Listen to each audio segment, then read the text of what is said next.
প্রবাস মানে শুধু একটি দেশের নাম নয়, প্রবাস মানে হলো এক জীবন্ত বিসর্জন। এখানে প্রতিটি দিন শুরু হয় ঘড়ির কাঁটার শব্দে আর শেষ হয় বালিশ ভেজা দীর্ঘশ্বাসে।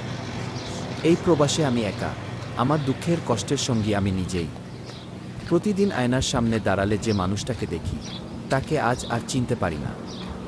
শরীরের ক্লান্তি চেহারায় ছাপ ফেলেছে, আর মনের ক্ষতগুলো সময়ের সাথে সাথে আরও গভীর হয়েছে। আমাদের জীবনটা হয়ে গেছে অনেকটা যান্ত্রিক। কাজ থেকে রুম আর রুম থেকে কাজ, এই দুইটা শব্দ ছাড়া একজন প্রবাসীর জীবনে আর কোনো তৃতীয় গন্তব্য নেই। মাঝে মাঝে যখন খুব ক্লান্ত হয়ে বিছানায় গায়ে দিয়ে দিই, তখন মাথার ভেতর কতগুলো হিসাব ঘুরপাক খায়। নিজের দিকে যদি একবার তাকাই, নিজের একটু আরাম বা শখের কথা ভাবি, তবে আমার পুরো পরিবারটা শেষ হয়ে যাবে। আবার যখন শুধু পরিবারের ভবিষ্যতের দিকে তাকাই, তাদের হাসিমুখের কথা ভেবে নিজের সবটুকু উজাড় করে সত্তা নেই।